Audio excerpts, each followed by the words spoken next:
We'll get started. First question, Mark Berman. Hey, Rafael, how are you? Hey, Mark, I'm good. James said in his news conference that y'all worked with him internally to help him get where he wanted to get in Brooklyn. Can you take us through the process and how y'all kind of worked with him on that situation, if indeed that's accurate? It's definitely accurate that I work with James and we did organizationally. I don't think I want to take you through the process, but we do our best to work with all our players in every circumstance, and this was not an exception. Jonathan Fagan. Rafael, what led to the decision to trade James, and when did you arrive at that? The decision to trade James, was that the question? Yes. It was communication with James. I think, it's always about what's best for the organization. And I think, we had a lot of dialogue with him, and then we had a lot of dialogue internally. And I think we fundamentally came to the decision that, assuming we were able to do a trade that made sense for the organization, that we would do it. And so I think it's just that simple.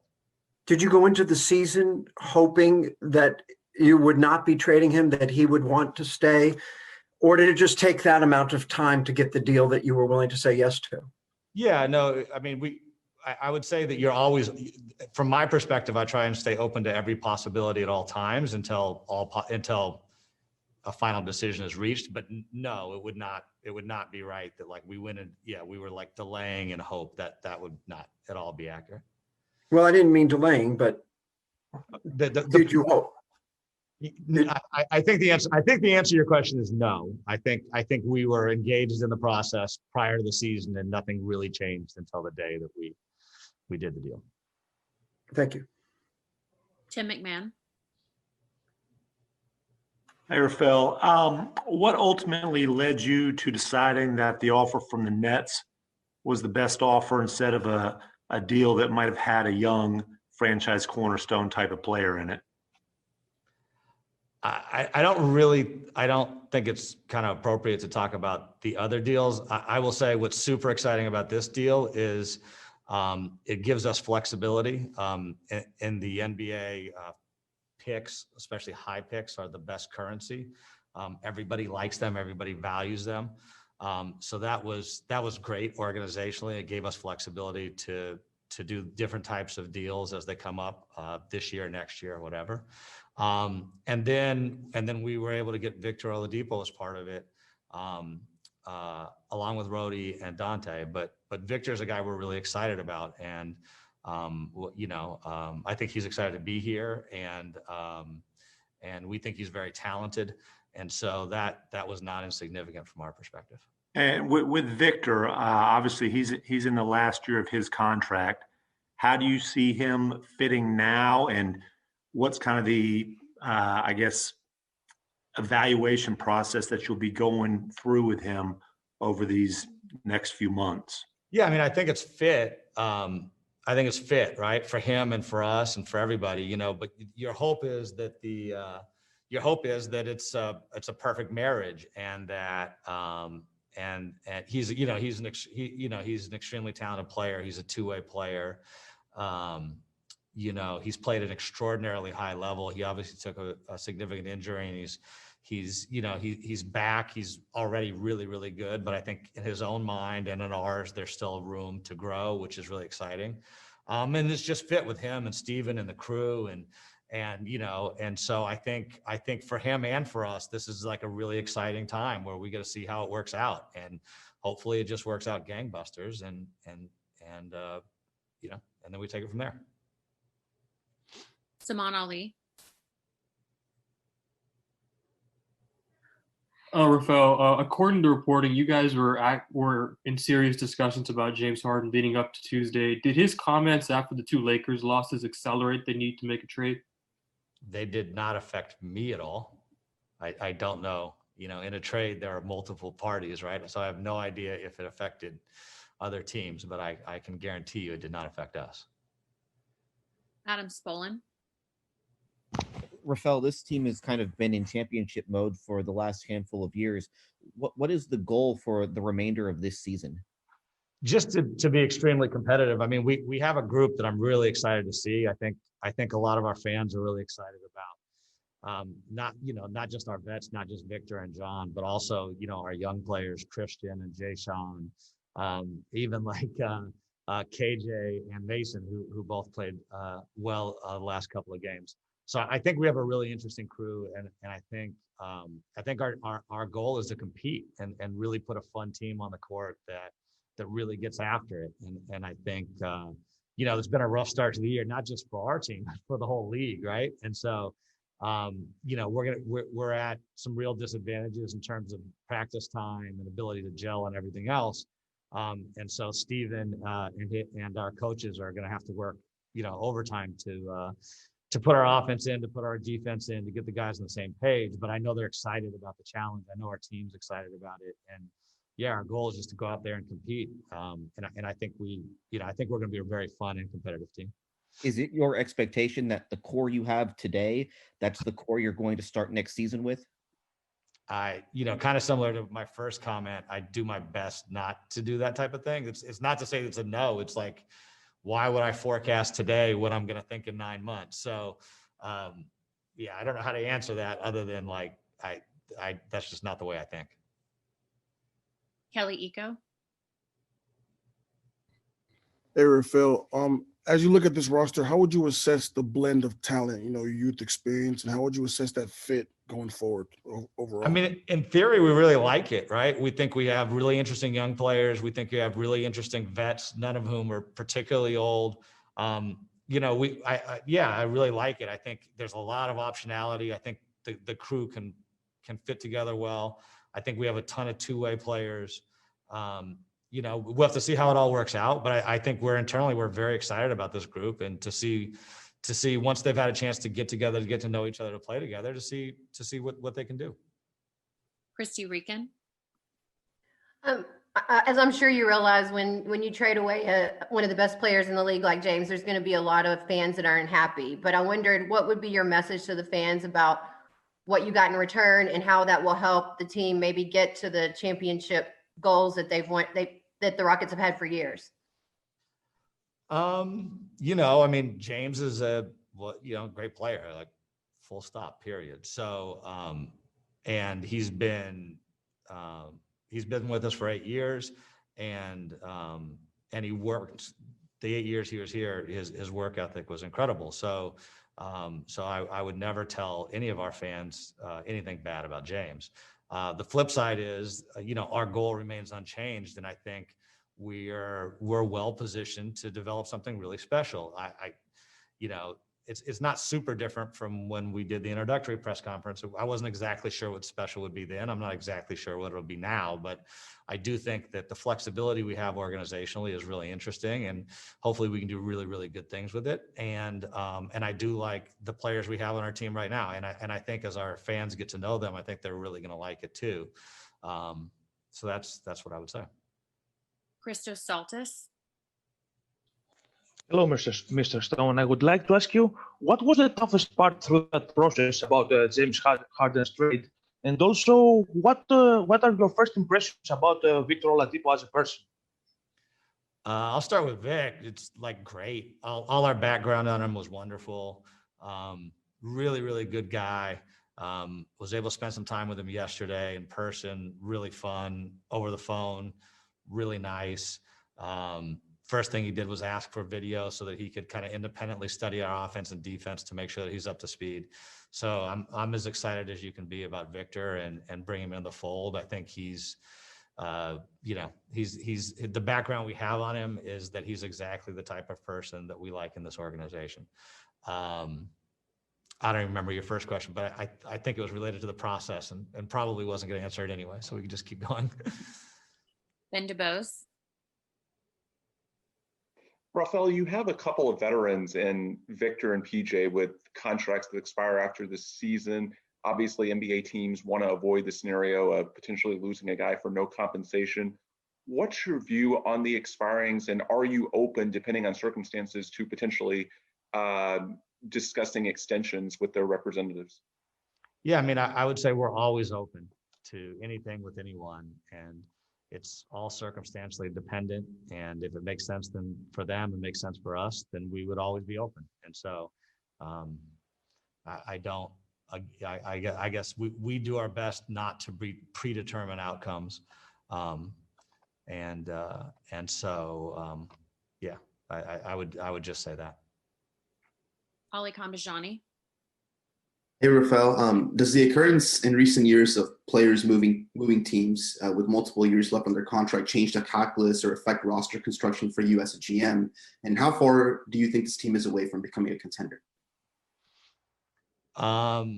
The answer on the second one is we have to give this team time to gel, and so I don't know exactly where we are. Again, I'm really excited to go through the process. I think we're going to be very, very competitive right away, but these guys they literally, I think, are starting practice in 15 minutes for the first time. So it's hard to tell you exactly where they're at. And on the first one, I don't think it's really changed much. I think the publicity around it and the public perception has maybe changed more than the reality. So I think from a roster construction perspective, you're always doing the same thing, which is, trying to figure out, how to gain a competitive advantage over 29 teams and then seeing if you can make it through, with the caveat that it always requires a little luck, whether it's injury or, a call or a rebound or whatever it is. The sport is not perfectly linear. Kim Davis. Rafael, can you talk two things? One, I know that you have nothing but great things to say about James, but just how important it was to get to the point now where you kind of know what you're working with, and this team can start to gel and be who they're going to be. And also, with James has been the face of this organization for so many years, in terms of the identity of the Rockets, what would you tell fans that is? Yeah, I mean, I think the identity of the Rockets question, I think we're going to be a team that plays a really fun style. We're going to play with a lot of pace, going to be open, and we're going to really, really defend and get after it on that end. That's the identity, I think, that we're going to build. Again, given preseason, practice time, roster construction, trades, everything that's happened, that's something that is in process, right? That's not who we are this second. But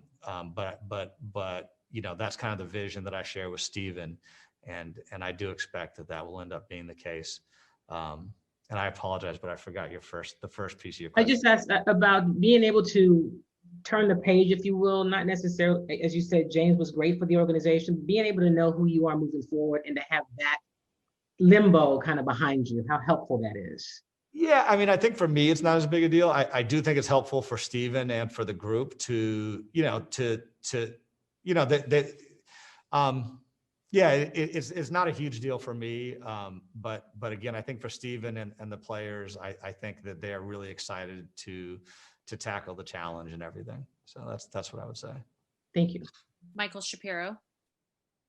Hey, Rafael, it's been a pretty turbulent start to the season on a number of fronts. How would you assess how Stephen Silas has handled everything thus far? Yeah, Steven's a cool dude. He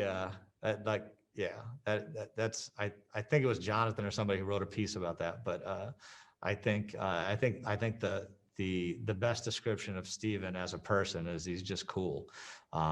And I think he's handled everything very well, with grace and intelligently, and with a lot of integrity. So very happy with him. And the guys play hard, and I think you've seen that the last couple of nights. So we're starting a little bit behind with this group, just because it came together so late. But hopefully we can build something really cool. Thank you. We'll take three more. Jonathan Fagan. Yeah, thanks for reading. I hope you subscribed. Tracy didn't do a clip for you. James said that he reached his decision right after the bubble, and that especially with Mike and Daryl leaving, do you feel like he gave you, Stephen, John, Christian Wood, do you think he gave that group a fair chance?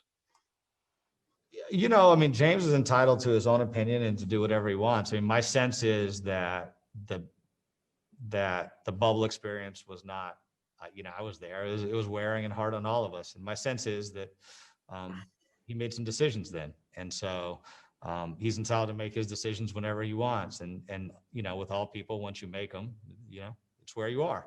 So, you know, I think that it feels as though that's what happened. And he's, you know, and so that's all I'll say. Well, you know, obviously he has that right to have any opinion, just as we all do. But would you have liked to have seen him give new people a chance? None of you were in the position you were in before. No, that's for sure true. I think I don't know. I would say that it played out the way it played out, right? So like there's no regrets. We had a great talk a couple of days ago. Right, you know, when the deal was finalizing, and we're personally on very good terms. He's personally on very good terms with the organization, and you know, it just kind of is what it is. So like, I don't want to be in a position where like, oh, I wish he would have done this or I wish he would have done that. Like, the reality is, you know, you don't know how those things turn out. Sometimes if he had, it turns out worse. Like, who knows, right? So I think that you know, he came to the decision he came to, and then we all, you know, we'll move forward. And I honestly, I you know, he's a great basketball player. I wish him nothing but the best. Thank you. Adam Spolin. You were part of the process that brought James in, you know, 8 years ago, and you know how hard it was to get someone of his caliber. Does that make it tougher to trade him, knowing that you may not, knowing how difficult it is to get someone that good? It is. You know, one of the interesting things about it with James is that no one in this organization knew he was going to end up as good as he ended up, right? So it was a testimony to his work ethic, and that he exceeded expectations. And so he's not the only person in the world who can do that, you know? So you know, so it's incumbent upon us to find a group that can collectively do that. And I think the real answer to your question is no, only in that it's part of the game, it's part of the job. And, you know, and it's okay. It's very important that when you do these types of transactions that, you know, people feel as though, you know, it's equitable and is reasonable. And I think we ended up feeling that way. And so, you know, so it is what it is, but no, I mean, like, it's all a part of the process. And last question, Dave Hardesty. Hey, Rafael, I really have two questions. First, Stephen has credited you a lot for discovering Jayshawn Tate. What has been your impression of his play so far? And the other question is, at least the perception is that you guys are significantly retooling, and with the picks that you've picked up and the expiring contracts, do you anticipate going into the deadline that you guys will be busier than a normal season?